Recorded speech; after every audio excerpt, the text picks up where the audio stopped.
The forest did not care about Drew. Callahan. That was what he liked about it. No one knocked on doors here, no one asked how he was holding up or gave him that look the one people gave a man who had lost everyone and chosen very deliberately to stop replacing them. Out here on Verada 9, the trees were tall and dark and the rain fell sideways half the year, and the wildlife did not ask questions. Drew had built a life around that silence. It suited him fine. He had been walking the eastern ridge for 3 hours, mapping root damage patterns in the soil for the Verada Conservation Board when he heard it. Not a growl, not a roar, something smaller than that, a sharp high sound that cut through the rain like a needle. Drew stopped walking. He stood still and listened the way his old field trainer had taught him, letting the forest settle around the sound so he could locate it properly. It came again to the left, down the slope near the old mining line. He almost kept walking, almost. The collapsed mining track had been abandoned for 11 years. Chunks of old relay equipment and iron support frames had been slowly sinking into the mud since before Drew even arrived on Verada 9. He had filed 3 reports recommending cleanup. Nobody had come. The debris field stretched for 40 m, and in the wet season it turned into something close to a trap. Uneven ground, hidden gaps, edges that looked solid until they were not. He found her in less than 2 minutes. She was young, he could tell by the size of her. A dragon, silver blue scales, darkened by rain, one wing folded and the other caught hard between 2 collapsed iron beams. She had clearly been pulling against it for some time. The scales near her shoulder was scraped, and the mud around her was churned in wide circles where she had been trying to twist free. When she saw him, she went very still. Her blue eyes tracked him the way all frightened animals track something new, waiting to see if it was a threat. Drew crouched down slowly. He set his field pack in the mud and held both hands open where she could see them. He did not speak for a moment. He just stayed low and kept his hands visible and let her look at him. Then he said quietly, "That looks like it hurts." She blinked. She did not move. He reached into his field pack and pulled out the short hydraulic pry tool he carried for dislodging soil sample cores. It was not built for this. He checked the angle of the beam, checked the second one, pinning it, and started working slowly, no sudden movements. The first beam shifted with a grinding sound and the dragon flinched hard, and Drew stopped and waited until she settled before he continued. It took 9 minutes. At one point the second beam slipped and Drew had to use his shoulder to hold it from dropping while he repositioned the tool, and he said nothing about that either, just held it and kept working. When the wing came free, she scrambled backward 3 steps and spread both wings slightly, checking them, testing movement. The injured one was stiff but unbroken. She folded it again and looked at Drew. He picked up his field pack and wiped the mud off the pry tool and put it away. "You should be able to fly by tomorrow," he said. "Stay out of the rain if you can." He turned and started walking back up the slope. He did not look back, not because he was not curious, he was, but because looking back at a frightened animal was how you made it feel cornered. He had learned that a long time ago. He walked the full 4 km home through the rain. By the time he reached his cabin, his boots were soaked through and the light was going gray and low through the trees. He stepped up onto the porch, pulled off his pack and turned to unlock the door. He stopped, sitting at the far end of his porch, dry. Under the overhang was the silver blue dragon. Her wing was folded tight. She was watching him with those calm blue eyes as if she had been there for years. Beside her sat another dragon Drew had not seen before, larger, deeper violet, scales almost black at the edges, and eyes that were a steady, unblinking gold. She was watching him too, and the quality of that watch was different. Focused, deliberate, the way someone looked at a thing they had already made a decision about. Drew stood in the rain for a moment. He looked at the two of them. He looked at his door. He thought about several things at once, none of which led to a clear answer. The rain picked up. He unlocked the door and pushed it open. He stepped inside and left the door open. Behind him, he crossed to the small kitchen, filled the kettle, and set it on the heat. He heard the quiet sound of claws on wooden boards, then the soft pressure change of the door swinging wider. He did not turn around. He poured water into a second vessel, larger, the one he used for soaking field equipment, and set it on the floor. He heard them settle. The fire popped. Outside, the rain came down in full force against the roof. Drew sat down in his chair and picked up the book he had left face down on the armrest 3 days ago and had not opened since. He opened it now. Nobody spoke. Nobody needed to. Just for one night, he told himself. He almost believed it. 3 days later, they were still there. Drew had stopped being surprised by this. Sometime on the second morning when he woke to find Lyra, the silver blue one, because he had started thinking of her by a name whether he intended to or not. Sitting beside his kitchen shelf, rearranging his tins, she had sorted them by size, then apparently reconsidered and sorted them by color. She was in the process of a third system that Drew could not identify when he came in for his morning water and found her there perfectly calm, one claw hovering over a tin of dried lentils as if it were a chess piece. He looked at her, she looked at him. He made his water and went back to the main room. The violet one riser did not rearrange things, she fixed them. Drew discovered this when he reached for the window latch on the eastern wall, and it turned smoothly for the first time in 2 years.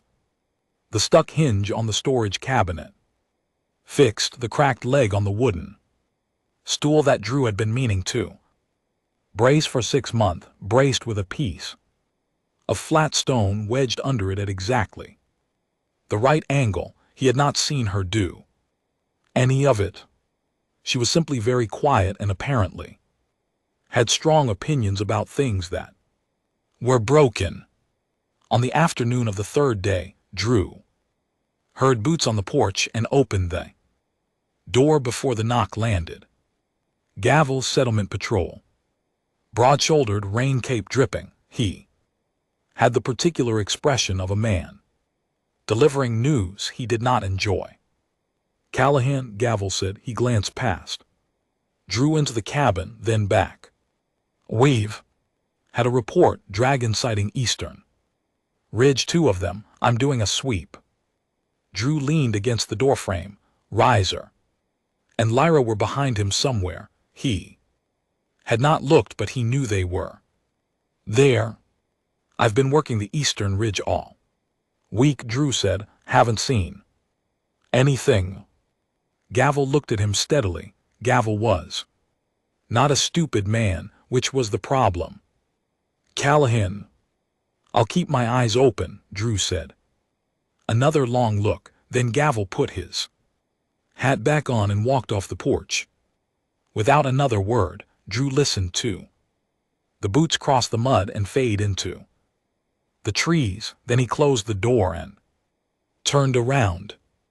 Riser was sitting in the far corner of the room. Lyra was behind the kitchen shelf, just her eyes visible over the top of it, watching him with an expression Drew could not read except that it was very focused. He went back to his desk and picked up his field notes. Nobody said anything about it. That night the rain cleared for the first time in a week, and Drew sat on the porch with a mug and watched the dark. Between the trees, he heard claws on the boards, and then Riser was beside him, sitting tall, her golden eyes on the forest the same way his were. They sat like that for a while. Then, without looking at him, she spoke. Her voice was lower than he had expected, careful, like someone choosing each word with both hands. "You know what we are," she said, not a question. "I know what the colonial authority says." "You are," Drew said. "That's different."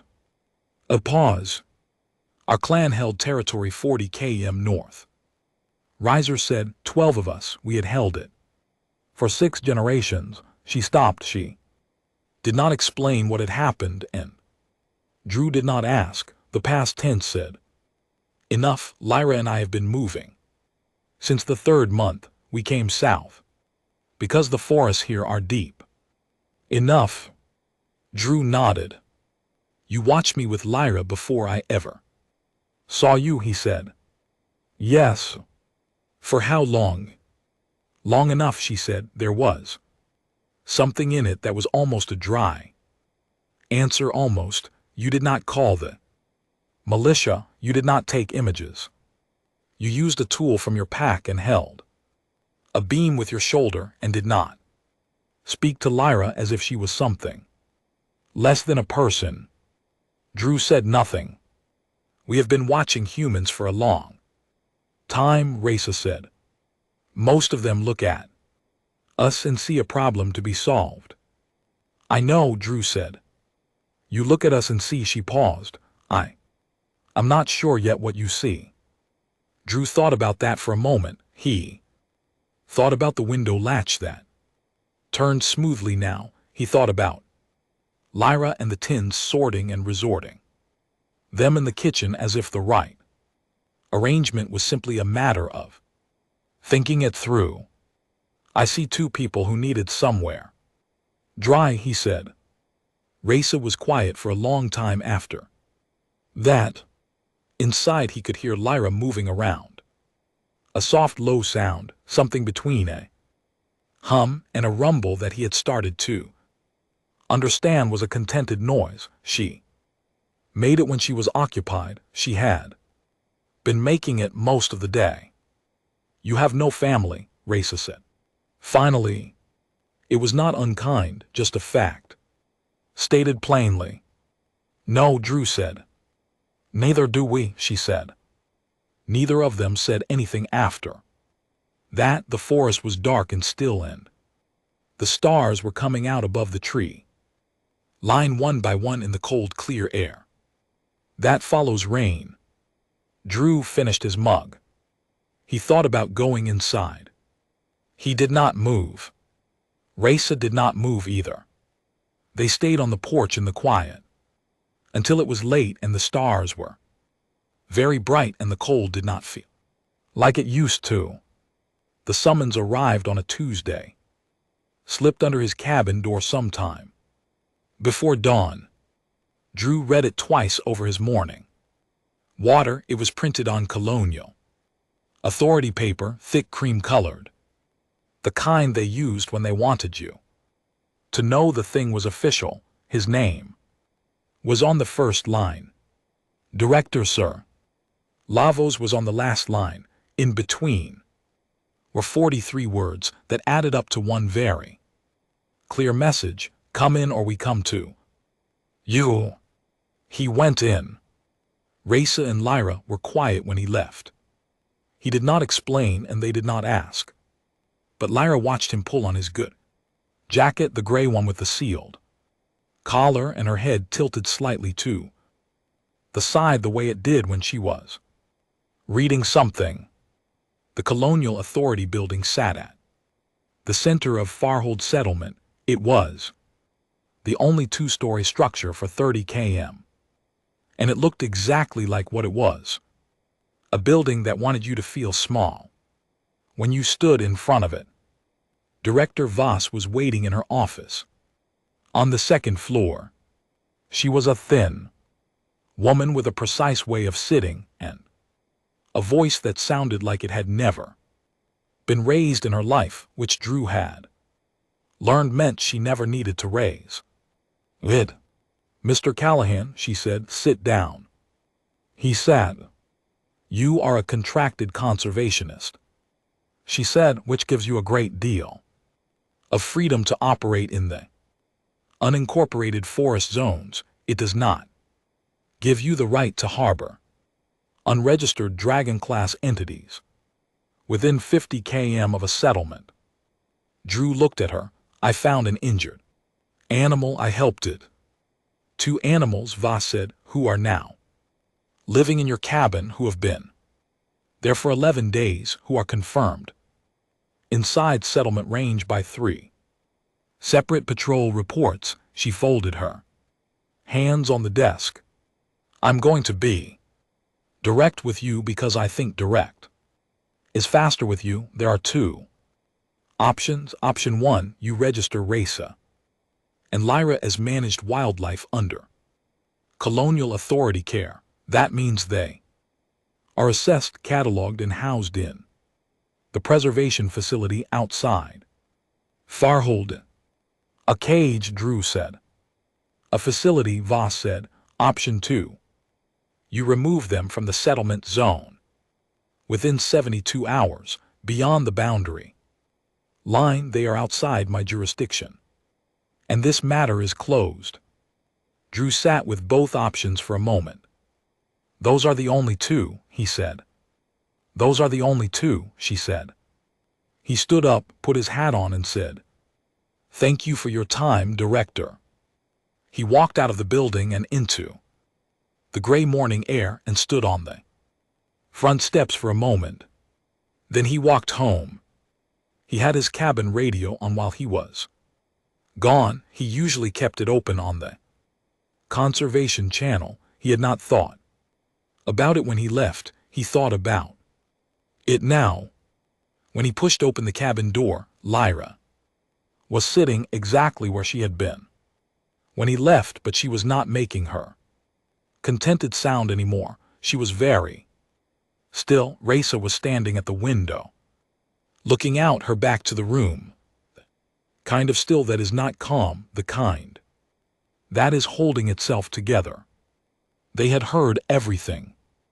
Drew crossed to the kitchen. He started pulling things down from the shelf. The good pot, the grain tin, the dried vegetables. Lyra had reorganized 3 times. He started making dinner, not a small dinner, a proper one, the kind that took time and required stirring. He heard Raisa turn from the window. Drew, she said. Give it 20 minutes for the grain, he said.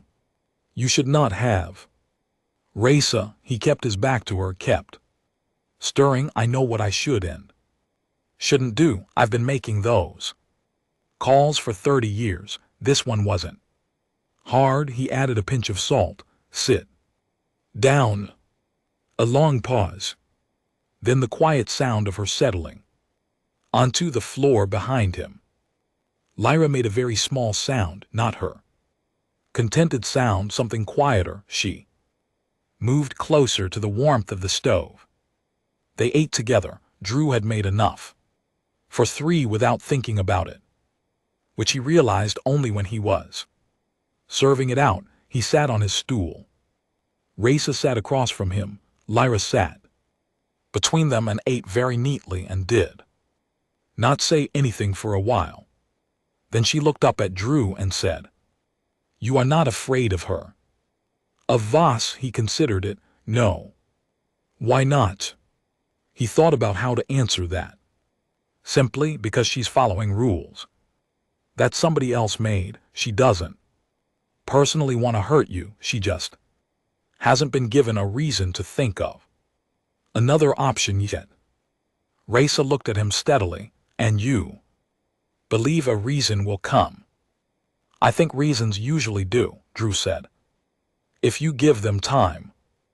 Lyra was quiet for a moment, then she looked down at her food and Drew could see something working through her expression, not quite belief, not yet, but something that wanted to be. Outside, the wind was picking up. The trees pushed against each other in the dark, and somewhere far out in the forest, something large moved between them. Drew washed the pot. Raisa fixed the cracked hinge on the cabinet that she had apparently noticed and not yet gotten to. Lyra reorganized his second shelf and then halfway through stopped and simply left it where it was. They stayed like that, quiet and close, inside four walls that felt a little less like just a cabin. And the 72 hours began. The storm came in on the second day of the 72 hours, and it came in wrong. Drew had seen bad weather on Verona 9. He had lived through the long rain seasons and the electrical storms that lit the ridges up purple for hours. This was different. The pressure dropped so fast that his ears popped inside the cabin. The wind hit the tree line like a wall, and the trees bent, and some of them did not come back up. Raisa was at the window before Drew was fully awake. Lyra was already at the door. The emergency frequency broke open on the radio at 5:15 in the morning. Drew was pulling on his boots when the voice came through, gavel calm as always, but stripped down to facts, the way people got when facts were all they had left. 6 workers, water reclamation station, on the south side of the settlement. East tunnel collapse, structural failure. From storm load, they were alive. The emergency beacon was pinging, but the tunnel was too narrow for extraction. Teams and their equipment, heavy machinery, could not get close without risking a second collapse. Manual digging would take 6 hours.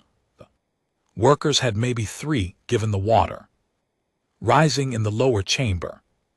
Drew stood up straight. He turned around. Raisa and Lyra were already looking at him, not with fear, not with reluctance. They were looking at him the way people look at someone when they already know what is going to be asked and have already decided. He opened his mouth. Raisa said, "How far?" 4 km, Drew said. "South, the tunnels are old iron brace construction, wide enough for your wingspan folded. You would need to move debris by hand, claw, without pushing weight onto the floor. Above the lower chamber." Lyra looked at Raisa. Raisa looked at Drew. "We go now," Raisa said. They went. Drew ran the whole 4 km and he was breathing hard when they reached the site. The reclamation station was chaos. Patrol officers, 2 emergency vehicles, a cluster of settlement residents who had come out in the storm because that is what people do. Gavel was standing at the tunnel entrance with a torch and the expression of a man who had run out of answers. He saw Drew. He opened his mouth. Then he saw Raisa and Lyra behind Drew, and he closed it again. "They can do it," Drew said. He did not stop walking. "Get your people back from the entrance. Give them room." Gavel looked at the 2 dragons. He looked at the tunnel. He looked at the water pooling at the entrance from the runoff. He made a decision the way good officers make decisions, fast and then fully. "Everyone back," he said. "Now back." Brysa folded her wings and went in first. She was too large for the tunnel, standing upright, and she moved through it low and fast, her claws reading the floor as she went. Lyra went in right behind her. Drew crouched at the entrance and listened. Deep impact, stone moving along. Grinding sound, then a pause, then it. Again, Brysa and Lyra were working in rotation. Drew could tell by the rhythm. One moving debris while the other held position, taking turns so neither put sustained pressure on a single point of the structure. Director Voss arrived 18 minutes in. Drew saw her step out of a patrol vehicle in her long coat and stand at the edge of the cleared zone. She looked at the tunnel entrance. She looked at Gavel. She did not say anything. At 2 hours and 41 minutes, the first worker came out. A young woman, dust-covered, helped by Lyra, who backed out of the tunnel. Guiding her with one careful claw, she sat down in the mud in the rain and just breathed. The second came out 6 minutes later, then 2 more together, then they last 2 both able to walk, one of them holding the other's arm. 6 in, 6 out. Brysa emerged last. She had a long scrape along her left shoulder where she had braced against a falling support to keep it from dropping. She stood up to full height outside the tunnel entrance and shook stone dust from her wings and looked around at the gathered crowd of settlement people with her steady gold eyes. Nobody moved for a moment.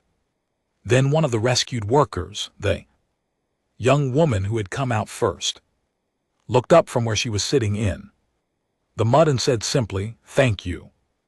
Lyra looked at her. Something shifted in Lyra's expression, something that had been held carefully for a long time and was now quietly releasing. "You are all right," Lyra said. "Yes," the woman said. "Good," said Lyra, and she sat down in the mud beside her in the rain without any ceremony. Drew looked over at Director Voss. She was still standing at the edge of the cleared zone. Her coat was wet. Her face was doing something complicated that she was not entirely managing to control. She was looking at Lyra sitting in the mud next to the rescued worker, and she was very still. She did not look at Drew. She did not need to. Gavel appeared at Drew's shoulder. He stood there for a moment without speaking, which was how Gavel showed most of his feelings. Then he said, "I'll file the incident report." "Okay," Drew said. "It'll say Dragon Class Assistance. Search and rescue, full cooperation with Settlement Authority." He paused. "Make sure that's very clear." Drew nodded. They stood in the rain together and watched the settlement's medics move through the crowd, and the storm began slowly to ease. The removal order expired without being replaced. No announcement, no meeting, no official letter on thick cream paper slipped under anyone's door. One morning, the 72 hours simply ended and nothing happened. And then a week passed and nothing happened, and then another week, and by the end of the second one, Drew stopped thinking about it the way you stop thinking about a sound that turns out not to be anything. Voss never explained. He did not expect her to. Farhold was a small settlement, and small settlements could not keep secrets the way large cities could, which meant that by the end of the first week after the rescue, most people in it knew roughly what had happened in the tunnels. Word moved the way it always moved. Through the market, through the fuel station, through the 2 tables at the back of the meal hall where people sat and talked longer than they needed to. The change was not sudden, and it was not dramatic. It was the kind of change that happened at the edges of things. Conservationist colleague of Drew's, named Petra, started asking Brysa Questions about the northern forest. Terrain carefully at first, then less carefully when she realized Brysa answered everything exactly and in full. A boy of about 9 who lived near the market started leaving out pieces of dried fruit on the low wall where Lyra sometimes sat in the afternoon sun. Lyra always ate them with great seriousness, and the boy always watched from a careful distance, and neither of them made a thing of it. Gavel nodded to Brysa once when she passed him near the patrol post. She nodded back. That was all, but it was the kind of all that meant something. Drew noticed these things and said nothing about them because that was how he treated things he cared about. He did not say much about them, he just paid attention. He started work on the cabin in the 5th week. He did not announce it. He ordered the timber and the fasteners from the supply depot on a Tuesday, and on Wednesday morning he was out the back of the cabin with a measuring string and a level. Before the sun was fully up, Brysa appeared at the back door with a mug of water for him. She had started doing this, making the water in the mornings, and Drew had stopped remarking on it. And she looked at the string and the level and the posts he had already set in the ground. She said nothing for a while. Then she said, "You are adding a room." "2," Drew said. He moved the string and checked the angle. Another pause. "You are adding them for us," she said. Drew kept his eyes on the level. "I'm adding them because this cabin has always been too small, and I've been putting it off for years." Brysa was quiet. "Hand me that stake," he said. She handed it over. "It is the same thing," she said. Drew looked up at her. Her gold eyes were steady. There was something in her expression he had not seen there before. Not warmth exactly, because Brysa was always warm beneath the surface in the way that deep things are warm. Something more open than usual, something that was letting him see it. "Yes," he said, "it is." He went back to work. She stayed and helped him all morning, without being asked, which was also her way of saying something she did not say out loud. Lyra found out about the rooms at midday. When she came back from the market, she stood and looked at the new frame rising at the back of the cabin, rough-hewn uprights and the beginning of a roof. And she was very still for a moment, in a way she almost never was. Then she turned to Drew and said, "Can mine face east?" "Already planned," he said. She made her contented sound for the rest of the afternoon. That evening, while Drew was reading and Lyra was reorganizing his 3rd shelf, Brysa sat beside him and was quiet for a long time in the way that meant she was arranging words. He waited. "In our tradition," she said finally, "there is a word. It has no direct meaning in your language." She paused. "The closest version is this: when someone shelters you through your grief and does not ask what you will give them in return, when they do this not because you are useful but because you need it. Shelter, they become clan, not chosen ally, not bonded partner. Clan." Drew kept his eyes on his book. "There is a word for the one who did the sheltering," Brysa said. "We use it for no one lightly." Drew looked up. "What is the word?" he said. She told him. It was 2 syllables, low and resonant, and a little rough at the front, softening at the end. He repeated it. She looked at him with those gold eyes for a long moment. "Correctly," she said quietly. From the shelf, Lyra had stopped moving. She was watching them both with her blue eyes very bright and her expression completely open. Drew looked at his book. He looked at the fire. He looked at the unfinished frame out the back window, the new bones of a bigger cabin standing in the dark. He set the book down on the armrest. "Is there a word," he said, "for what you two are to me?" Lyra laughed, a low warm sound that filled the whole room. Brysa looked at him steadily. "Yes," she said, "the same one." Drew nodded once. Outside, the forest breathed in the dark, deep and old and unbothered by any of it. Inside the cabin, it was warm. 6 months after a rainy evening, and an open door, a woman arrived on veranda 9 with a recorder and a list of careful questions. Her name was Dr. Ilna Mack.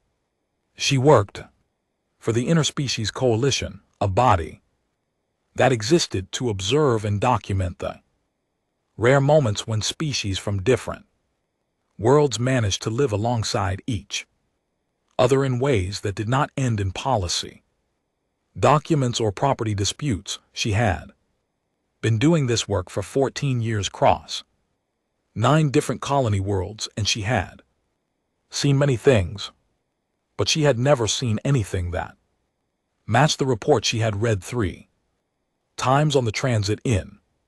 She asked Gavel first because she always started with whoever filed official documentation. He described what he had seen in the tunnels plainly. He was not a man who added to things.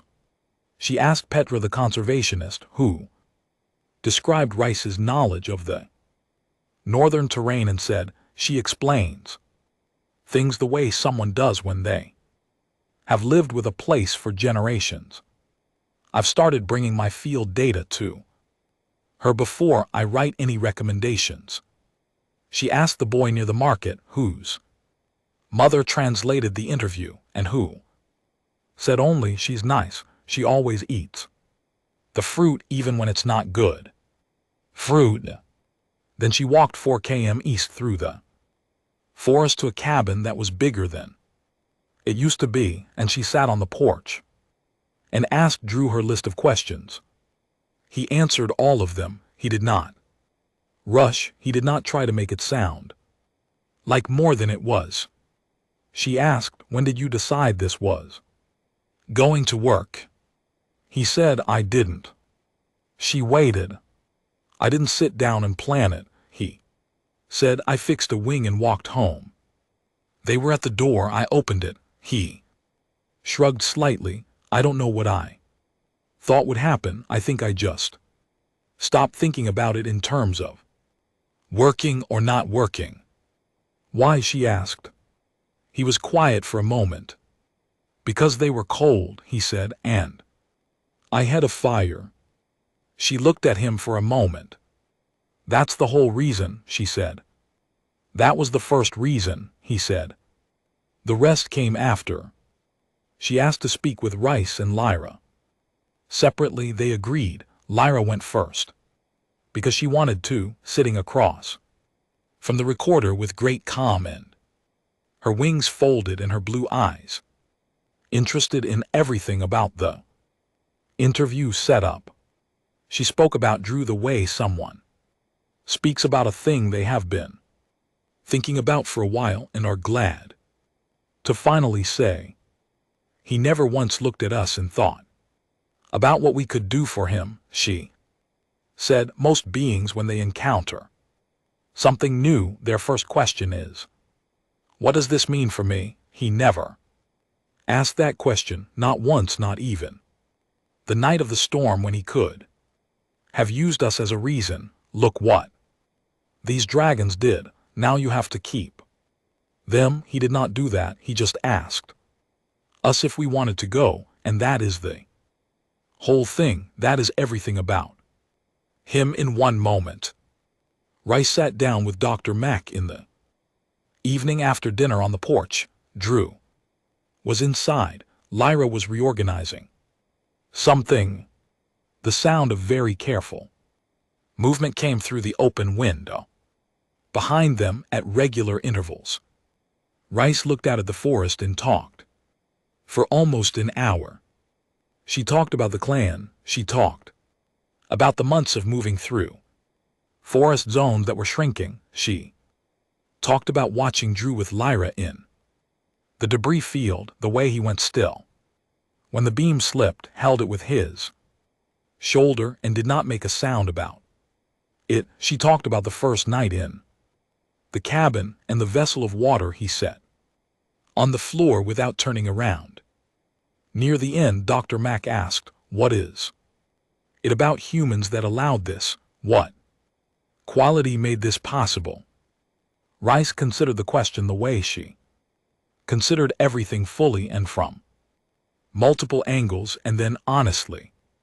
"The stubbornness about kindness," she said finally. "Most species, when kindness becomes costly, revise it downward. They find a reason to stop. Humans have this particular quality. They become more stubborn about it when it gets harder, as if the difficulty of the thing is the point." She paused. "Drew is not unusual. He's simply very clearly himself. He showed us what humans look like when they are being fully what they are." Dr. Mack wrote her report on the long transit back. She revised it twice. She was a precise writer, and she wanted the words to be right. It was titled First Recorded Voluntary Kin Bond Between Human and Dragon Class Species Verada 9. It circulated through 17 star systems. It was cited in 11 policy reviews. It was translated into 8 languages, including 2 that did not previously have a word for what Drew had done, and so coined one. None of this meant very much to the 3 people it was about. On the evening the report was first circulated, they were on the porch. Drew was reading. Lyra had carried out small flat stone she was turning over in her claws, studying something about its grain. Rice was watching the forest with her gold eyes, which was her evening practice and had been for 6 months. Nobody was speaking. Nobody needed to. The trees were dark and the stars were out, and somewhere in the deep forest something was moving between the old, tall trunks, and the cabin behind them was warm and lit, and all 3 of them were exactly where they meant to be. That was the whole of it. That was enough.